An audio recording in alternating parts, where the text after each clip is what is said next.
You're listening to Two Bobs, conversations on the art of creative entrepreneurship with David C. Baker and Blair Enns.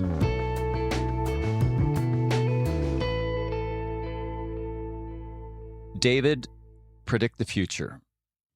The coming year, the year ahead. It doesn't matter when people are listening to this or when we recorded it, but in the year ahead, is it going to be a year of abundance, or is it batten the hatches? We've got trouble. I think it'll probably be right in the middle. I think it'll be. Oh, come on. Make a guess. Oh, no, but that is a real prediction. Don't you love driving through these small towns and rural parts of whatever country, and you see these fortune tellers that read the cards or whatever, and they're all in these shitty little offices. I'm just wondering, how does that work? How come they're not in palaces? Yeah, right.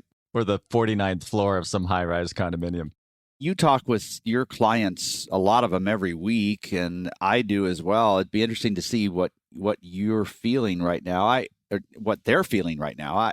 My sense is that there's quite a bit of uncertainty. Like the stock market wasn't great through last year, and unemployment is still low, and there's some political uncertainty, and the world feels a little bit fragile, but really that's kind of in our heads. The actual business results have been pretty good for almost everybody in the marketing field. There are a few isolated examples of firms that have struggled a lot, often because they lost one big client or something like that.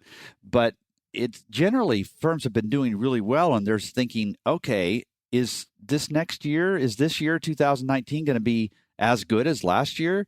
I don't think it'll be better. I don't think it'll be a whole lot worse. I think we'll be lucky to have a similar year. But what do you think? Yeah, well, for context, we're recording this on December 21st, 2018. So happy Solstice, by the way. So we're going into 2019 wondering, how things are going to shake out. And the stock market, I don't pay much attention to the stock market, but I just noticed that all the gains for the year have been wiped out in the last few weeks. So the market is down. There is discussion within the broader financial markets about whether or not we're headed for another 2008-ish crisis. There is the global political unrest and uncertainty. But in the face of all that, if you ask me to make a prediction of the year ahead, this has nothing to do with reality, I realized as I was thinking about it, and only to do with whatever is going on inside of me. But I always believe my future is bigger than my past, to steal a phrase from Dan Sullivan from Strategic Coach. So I'm an eternal optimist. Now, it doesn't mean I think that the market conditions are going to improve next year. I actually don't spend a whole lot of time thinking about this, and that's why I'm going to interview you on it, because you spent some time thinking about it. And this can't be right, but it's a great way to go through life. I actually think it really doesn't matter what the markets do. If I'm running a well-run business, I will be able to survive anything. So that's the way I think about it. And then how I think about a bad year looking back on it might be entirely different. But I go into it with this, you might call it naivete around what's going to happen. But you should, hope for the best and prepare for the worst. Is that the saying? Yeah, that's a really interesting perspective. And by the way, you are so messed up in the head. I know. I acknowledge that. You'd think I wouldn't be surprised anymore by the stuff you say. What surprised you? Well, you said something really powerful that I don't want to pass up. I want to make sure people don't miss it. And that's that from a personal performance or a firm performance standpoint, next year will be better than last year. And that's separate than what the marketplace might bring us. I think that's really, really smart thinking. And I want to clarify, having within that broader context, that, yeah, I absolutely believe that too. Every one of my clients is going to be running their business better in 2019 than they were in 2018.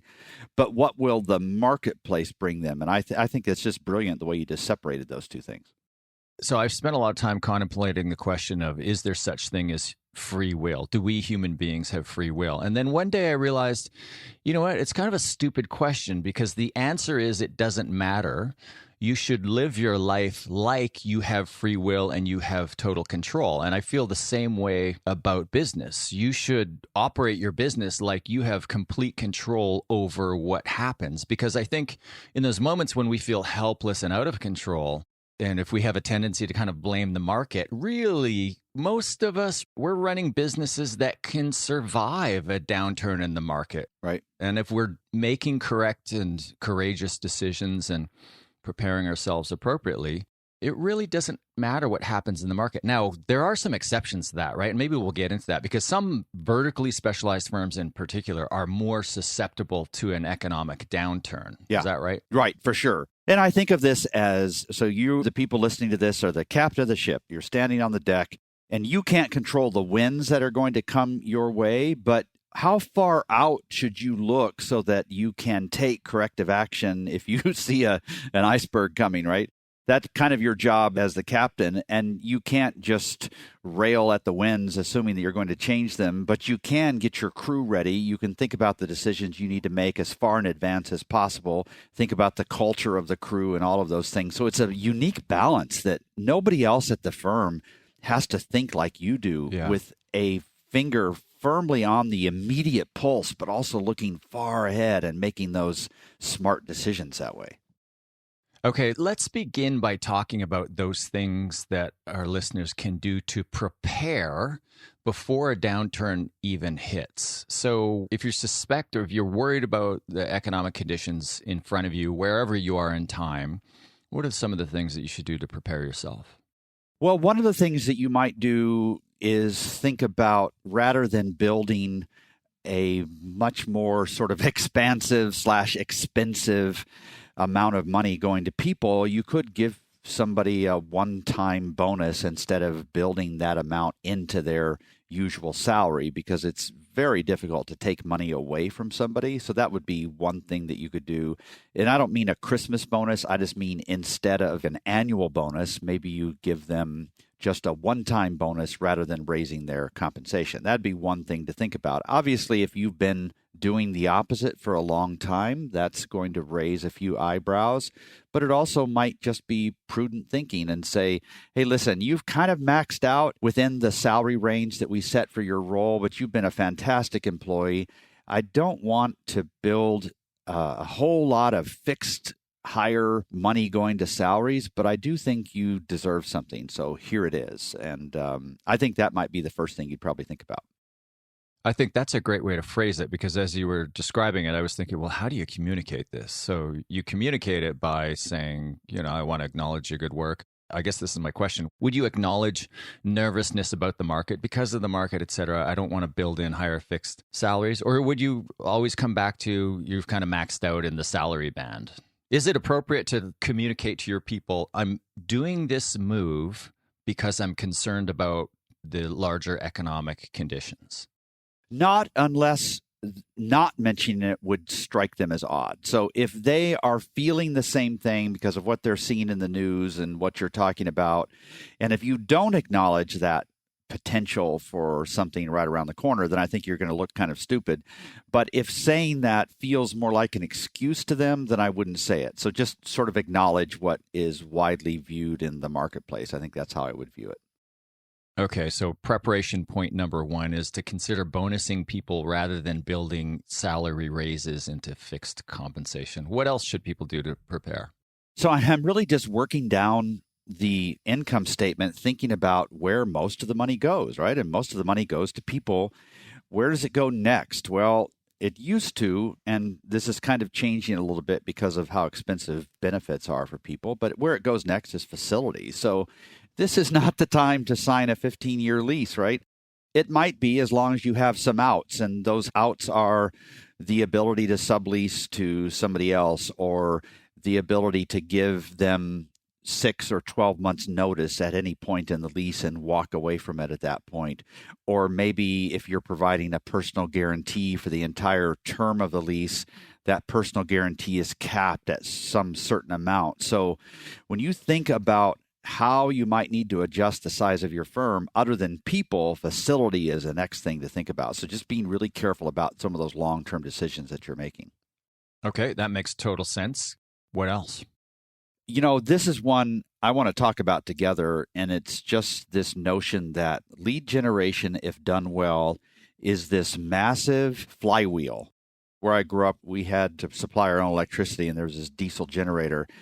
And I remember how slow that thing would start. You'd have to crank it over by hand, and it would go coo, coo, coo, coo, a little faster, faster. And then once you turned it off, it would take forever to slow up. You could lose a hand if you put your hand in there too quickly.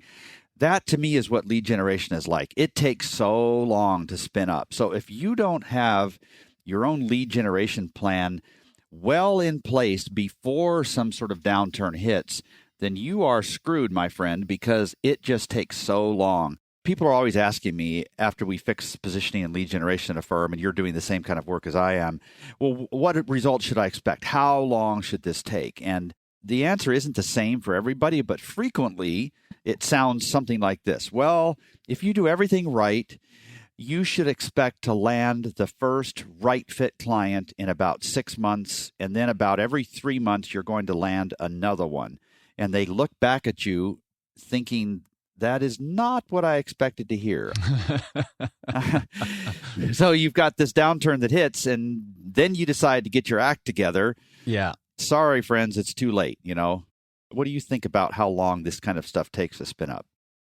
Well, and both of these issues, positioning and lead gen in particular, they also affect how you see the new business position. So if you don't have the flywheel, the lead generation flywheel moving already, by creating content, building a reputation, et cetera, putting stuff out there that positions you and drives inbound inquiries, if that's not happening and then you hit an economic downturn, and let's say you've got the new business seat is empty and you decide, we need new business, we have to fill it. You're going to look at the new business seat as you want to fill it with somebody who does lead generation the old-fashioned way, the outreach, the cold outreach way.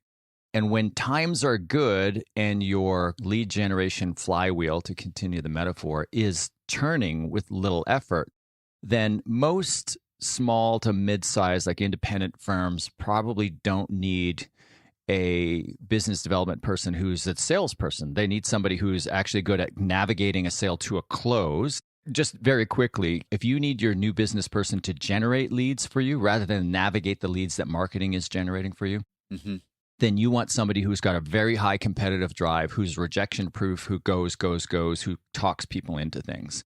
And when leads are coming from marketing, then you tend to think of a salesperson as somebody who's a little bit more patient and consultative, who's good at navigating, is a little bit more discerning. So they have a lower competitive drive and they're good at navigating opportunities through to a close. And in a lot of firms, that can be the principal or another senior person. So if your lead generation flywheel is turning, you don't need that kind of old school, typical new business person who's out there smiling and dialing. Right. But as soon as the downturn hits and you realize that you haven't done the hard work on the lead generation flywheel issue, then you're going to panic and you're going to go looking for a salesperson lead generator who's going to smile and dial and try to talk people into things. I always picture those people driving a Taurus for some reason. Why?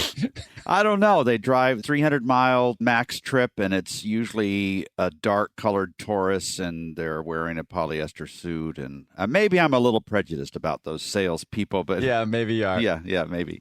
Okay, so we're talking about preparing for a downturn. You've talked about trying to keep your fixed comp lower by maybe bonusing people rather than raises. You've talked about being careful about signing long-term leases.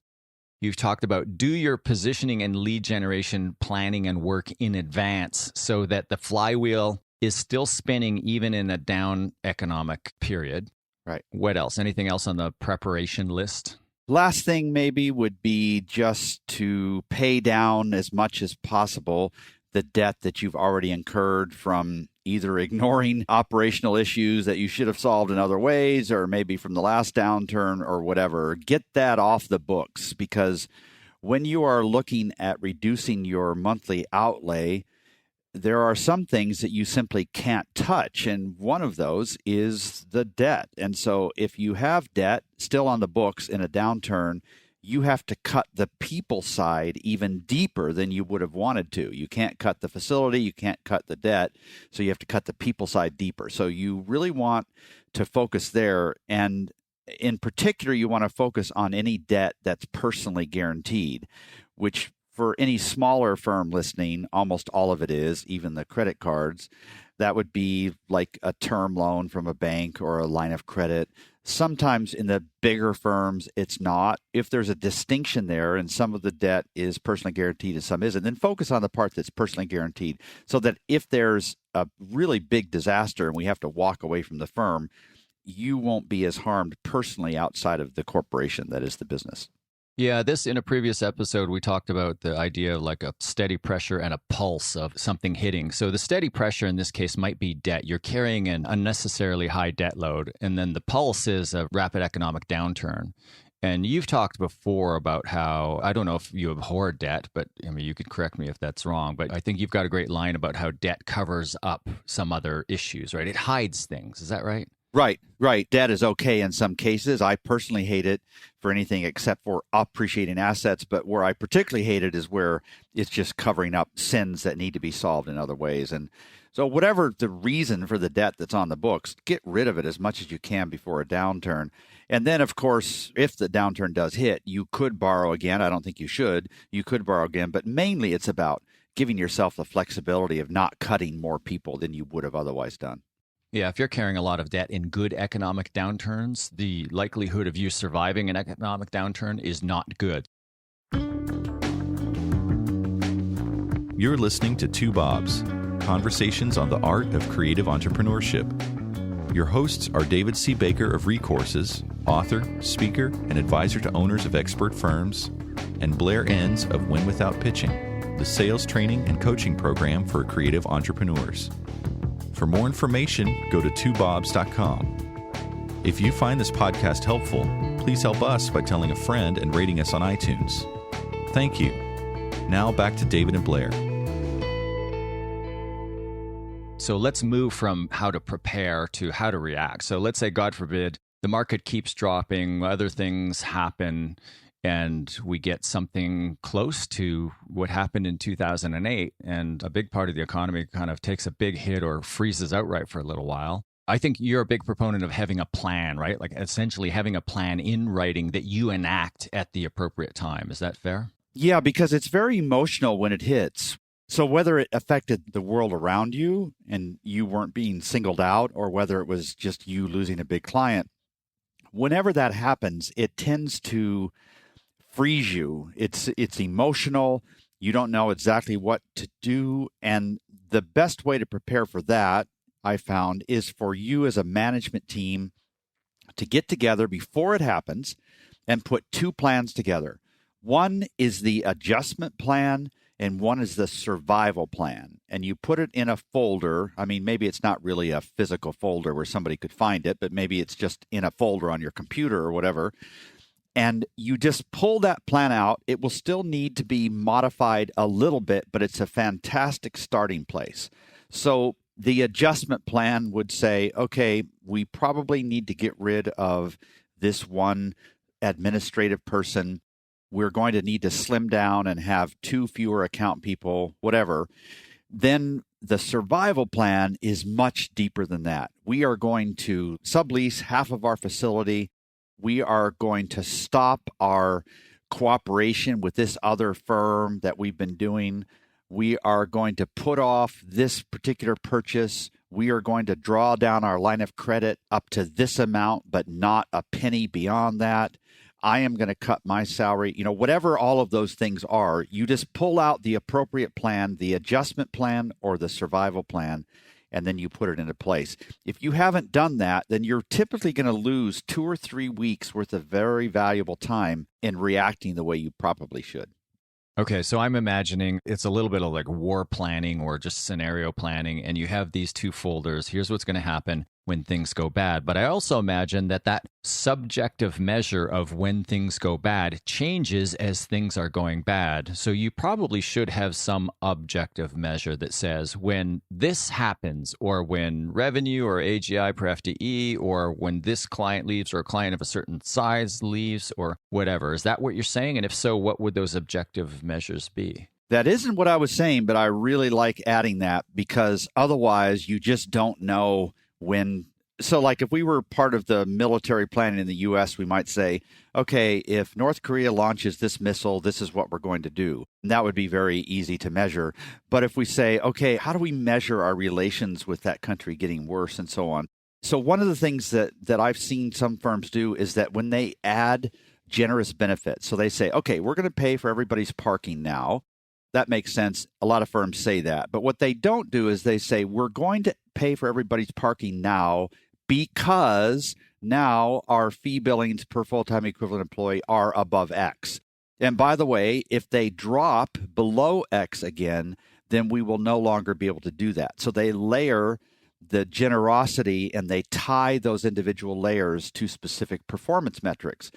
And the ones that they would particularly pay attention to would typically be the fee billings per full-time equivalent employee, or it could be net profit.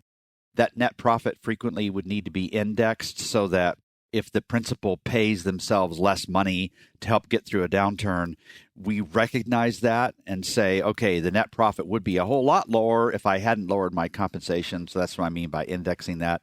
But I like that. So we're going to go to this folder if we lose this client, any client that represents more than 25% of our billings, or we're just going to go to this folder if we have 2 quarters in a row with less than 5% net profit or something like that. That's how I would think about it. So I think our listeners need to go out and buy one orange folder and one red folder. One red folder, right. Okay. What else should we be thinking about in terms of our reaction plan?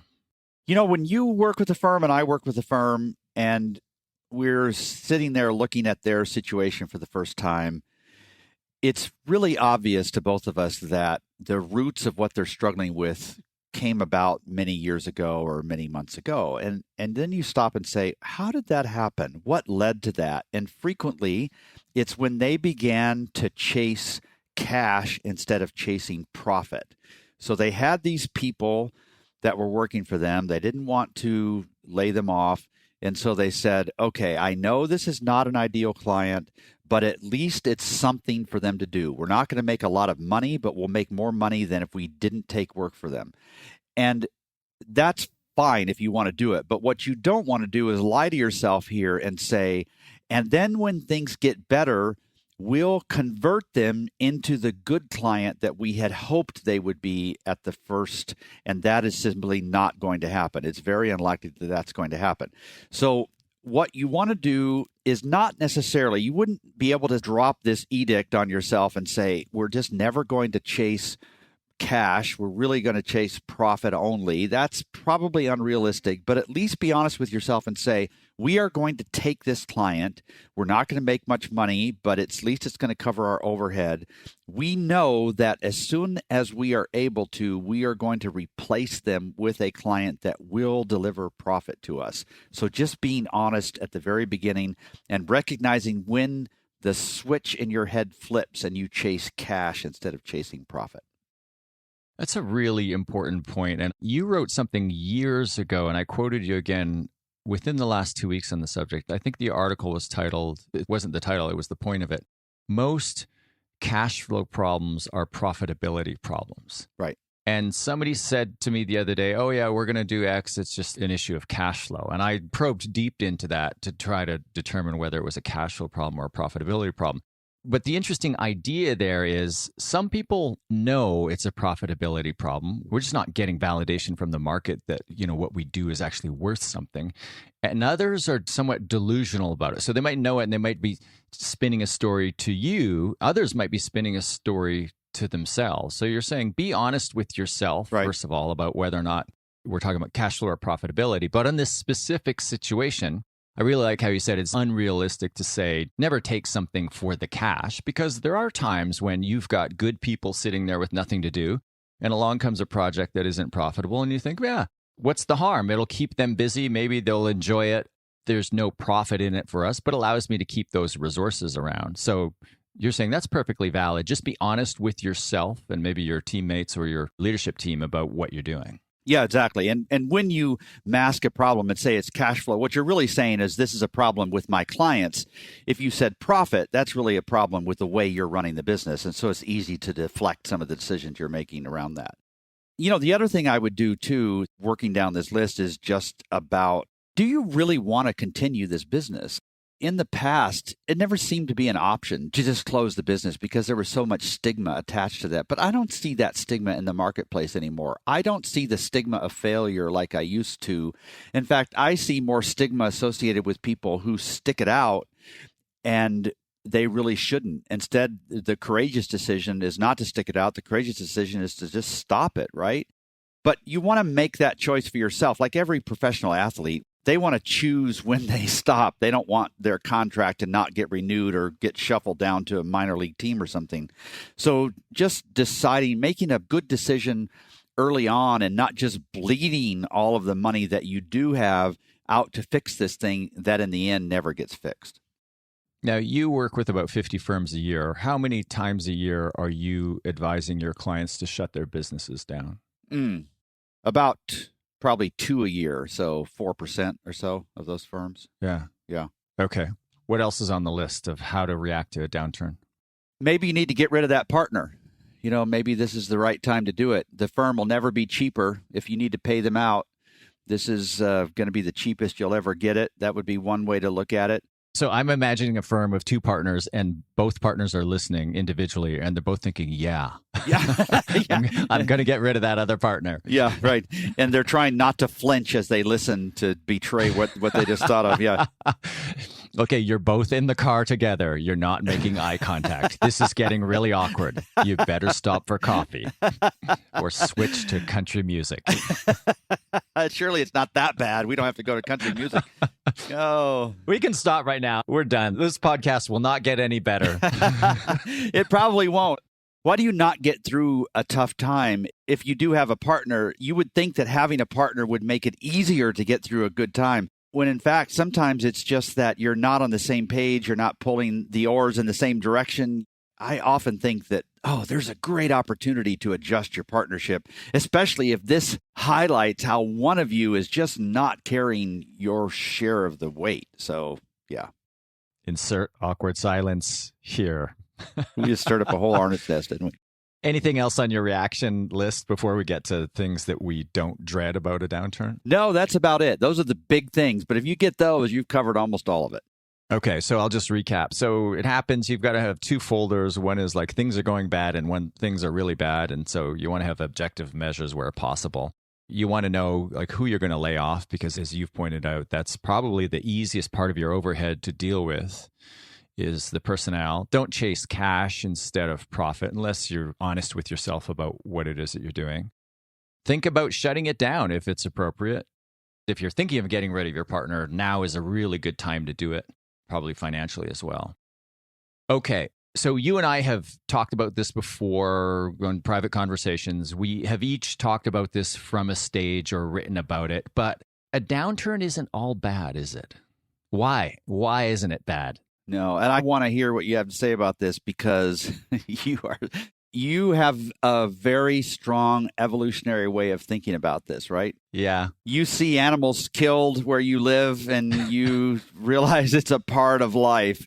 Maybe firms dying now and then is a part of life. It just sounds so cruel when we say it, right? But thinning the herd is okay. If maybe you don't survive, maybe you didn't deserve. Did I just say that? Maybe you don't deserve to survive, right? Yeah. And if you do survive, then tomorrow you're going to have fewer competitors. And it's kind of sad for them, but it's kind of a good time too, right? Oh, that just sounds so awful saying it. Well, first, let's put it in a larger context, because I think for most of listeners here, let's just acknowledge we're all very fortunate to be born when we're born and where we're born and to be running businesses. And if our business fails, what's the worst that's going to happen? If we've been successful entrepreneurs to a point and our businesses fail, then we will regroup and we will start another business, or we will go work for somebody else and we will put those skills to bear. And a small number of people, for whatever reason, that whatever else they're dealing with in their lives, it's not going to be so easy. So let's just acknowledge that there's always some human suffering. But as we talked about in one of the podcasts a couple of episodes ago, the worst case scenario really, for most of us, isn't all that bad compared to most of the population on the planet. So with that greater context, the idea is that a downturn is like a disease running through an animal herd. It kind of kills the sick and the weak. And in some ways, it's a ruthless metaphor. It's not horrible, but in the end, it makes the herd stronger. And there have been times when I've heard you say, if you've opened a design firm in the last 10 years and you haven't made money, then you're an idiot, because the economic times have been so good that all you had to do was... Did I really say it like that? Yeah, maybe I'm paraphrasing. But you've essentially said times are so good that it's really hard not to make money. We have to make exceptions for the exceptional situations. Like when you're young, you're just starting out, and you're highly leveraged debt-wise, taking all this risk when you're just starting out. I'm a big fan of those people. And, other things that you care for a sick loved one, et cetera. There are all kinds of extenuating circumstances. But generally speaking, there are some firms that, continuing with the ruthlessness streak, that the world's just not going to miss if they go out of business. Because the honest to God truth is they weren't creating value in ways that other firms that may have been somewhat similar to theirs were creating real value. So if you're not creating real value in the world, and an economic downturn hits and your firm gets wiped out, you can feel sorry. You can say all the odds were stacked against me, but statistically, the odds are probably that your business isn't going to be missed. Yeah. Right. And so what does that do to the profession? It makes it stronger. At least in theory, it does, doesn't it? It does. And even though it does sound callous, I concur exactly with what you're saying. And so if you are running a firm right now and you know how well your position, you've got this lead generation flywheel spinning, and you've got good people, and you don't have a lot of debt. What if next year is bad in the world around you? What if the environment does take a turn for the worse? In some ways, you ought to kind of be rubbing your hands together and saying, oh man, this is going to clear my head. I can't wait to make sharper decisions and to think more clearly about this, and to not tolerate some of the poorer performers that I have, and to use my time more wisely. It's okay. So as we face some of the uncertainty that's coming up, I hope the people that get nervous are the ones who should get nervous, and they get off their asses and start fixing their lead generation problem mainly. That's the big one. I know you've got some events coming up. I've got some events coming up. People need to take that sort of stuff seriously, or if they just know what the answer is and they just need to get off the couch and start doing things, those are the people I want to hear this and just really implant this sense of excited, not urgency, but excited about the future, excited about taking their firm a little bit more seriously. That, I think, is a message we want for people. You wrote to me, an economic downturn is like a breath of cold, fresh air on a cold winter day in the mountains. What the hell did you mean by that? It's like you just can't ignore it. You just climb out of the tent and you're like, oh my goodness. Yeah. It opens up your lungs in a way that it doesn't. And you feel alive like you're never going to feel alive in an apartment in a city somewhere, right? Yeah. When I read that, I thought, some of us are wartime CEOs.